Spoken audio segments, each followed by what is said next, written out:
The following individuals may not like the intro to my video for one reason or another. Starting with Tom Cruise. There's a picture of me with him back in like 2008. He flies planes, and I guess in his free time he makes movies. Mark Rober. I've never met this guy, would love to meet him someday. He once filmed a YouTube video in my hometown about dropping eggs off of a bridge. He used to be an employee at JPL with hardware sitting currently on the planet Mars, somewhere way out there. Along with my friend Dave, who is also a former JPL employee. I'm not going to show you this photo. He used to work on the Cassini program with hardware that was flying around Saturn. And finally, billnye the science guy. Here's a picture with me. The first time I met him, he plays ultimate frisbee, disc golf, and he used to have a TV program that was really popular in the 90s. Billnye the science guy.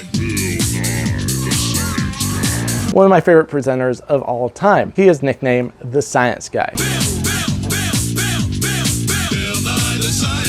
Oh, and this guy, Neildegrassetyson. He's like an astrophysicist or something like that. Repeat after me. The Earth is not round. The Earth is not round. The Earth is not round. And by round, I mean this type of round. This is the flat Earth's perception of the world. It looks round like a frisbee. I mean, like a frisbee. They have either disc golf disc or an ultimate disc. You have all the continents and all the oceans here. This glitch is very similar. Everything's in the middle, and then you have the ice wall of Antarctica going around the outside. No, the Earth is not round if you consider it drawn the way that the flat earthers do. The flat earthers would have you believe that the Earth was going to fly through space like a frisbee, getting attracted to the sun. I have something around here that I could use. Oh, attracted to the sun, and they're moving through space, going up at a constant rate of 9.8 meters per second squared. And they'll have you believe that the sun goes around the Earth like this. They have no actual concept of how big the Earth is. So I intend to prove to you in this video, not just the scale of the Earth, but a few facts that tell you that the Earth is actually a ball. First thing, size of the frisbee. The size of the frisbee. Disc golf disc and a ultra star. As you can see, the bigger disc, it starts to flatten out at the top, and not flat like the way the flat earthers think. It gets wider, so the curve is less present. I got something bigger. The scale of a big inflatable thing, as it gets wider, it gets less prevalent, less noticeable of a curve. This is a 3 foot wide, 36-inch version of the Earth. This took a while to blow up. I actually used a hairdryer to blow it up on the South Pole end. Would it be appropriate to say the South Pole end is the butt of the Earth? I don't know. Apparently there's a hole in the ozone layer down there, so maybe that's where everybody's farts goes to. As you can see, it gets wider. As it gets wider, the curve seems to be a lot less noticeable, but I got something bigger than this. We have a pretty big circle right here, but it's nothing compared to this circle right here. It's 265 inches across from there all the way down there. Maybe I should have filmed it from this side so you're not looking into the sun, but that is a lot of space. And as you can see, the curve starts going away. It starts not looking so much as a curve the farther out you go. I tell you, flat earthers have no idea about the massive scale of the Earth. If you've ever gone a drive from Los Angeles to Sacramento or Phoenix, it takes hours. We're talking about like 5-6 hours from LA to Sacramento. You're talking about 7 hours from LA to Phoenix, or if you've gone from LA to Las Vegas, you're looking at about 5 hours. 5 hours to move just over an inch on a 36-inch wide globe. Somewhere around 7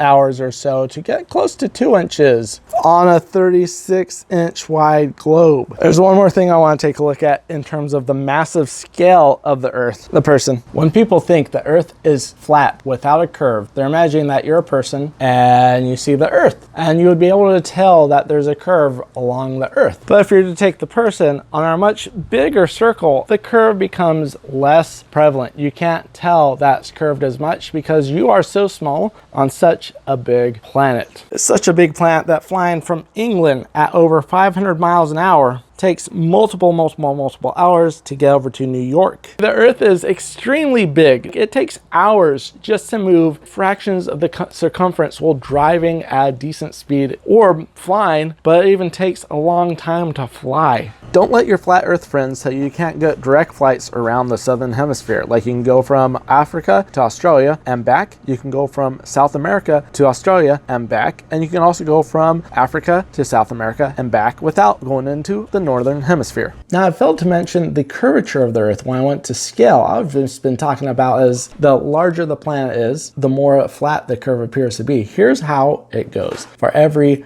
mile out you go, the Earth goes down about 8 inches, and this compounds squared. For every mile you go out farther, it compounds another square inch. So at 2 miles out, it appears to have dropped 64 inches. That's just going to keep going up and up and up. Now, Jack Gordon actually did a really good experiment with this a few months back on YouTube. He took a flat earther, took him to the beach, got a telescope, sent a boat out far enough where it appeared to be beyond the curve of the horizon on the water, and then went up to the top of the building right behind him, multiple stories up, took the same telescope, looked out, and they could clearly see that the boat was in fact still on top of the water. But then when he went back down, it looked like the boat's base, the bottom part of the boat, was under the water and the mast was on top. So that just goes to show you it takes several miles to see any difference of the curvature of the Earth. Not just horizontal miles, but vertical miles too. How far up you go from the Earth does count, like from the International Space Station. Let's take a look at how far this International Space Station actually flies above the Earth. The distance from LA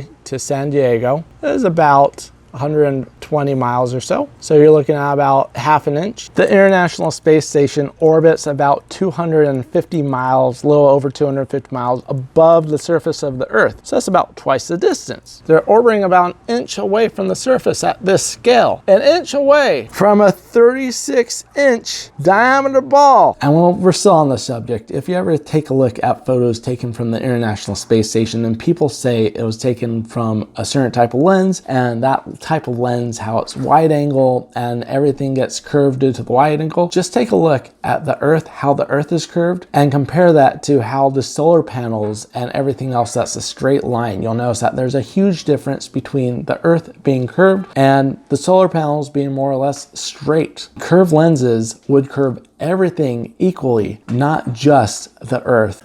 I also forgot to mention all the hills and all the valleys that we deal with all around us might appear flat from like a couple miles up, especially if you're flying an aircraft. There's a lot of stuff around here that shows Earth is not really flat either. Now, obviously, this ball is not fully a ball, and it's not completely a sphere. And you know what? The Earth isn't a sphere either. The Earth is more of a spheroid. A spheroid looks like a sphere. It's not exactly a sphere. First off, let's account for mountains and everything. So you come over here to Nepal, to where Mount Everest is, tallest mountain on Earth. That's the tallest point on Earth, closest to space. Somewhere over here in the Pacific is the Mariana Trench, probably by the Mariana Islands, lowest place on Earth, closest to the core, or well, it should be the closest to the core, and we'll get over that here in a moment. The Hawaiian Islands. If you were to take a mountain from its base, you don't know exactly where Mount Everest base is, but its base camp is a lot closest to the summit than the floor of the ocean is to the top of the tallest mountain in Hawaii. And Hawaii is actually technically the tallest mountain on the planet. From the base to its height, not to the closest point where it reaches space. Between Los Angeles and Vegas, you will go through or really get really close to Death Valley, the lowest point in North America. Not to mention you have all the Rocky Mountains here. You have the whole Pacific Ocean. You got all the tall mountains in Asia. Look, if you were to drain all the water, shrink it down to hold it in your hand like a tennis ball, the Earth would actually feel pretty smooth, but there's still going to be ridges in there. You see, if the world was completely smooth, it'd be a sphere, but it's not completely smooth, so it's more of a spheroid. The Earth rotates around its axis. You have the North Pole going down to the South Pole with the equator, and it's spinning. It's spinning, it's spinning, it's spinning, it's spinning. It's spinning. The reason why the Mariana Trench may not actually be the lowest point on the Earth's surface closest to the core is because the North and South Pole are actually being pulled into the Earth and the equator is being pushed out of the Earth. So it's actually a little bit wider along the equator than it is going between the South Pole and the North Pole. So it's actually squished down. If you to take a baseball or basketball or something, you spin it really fast,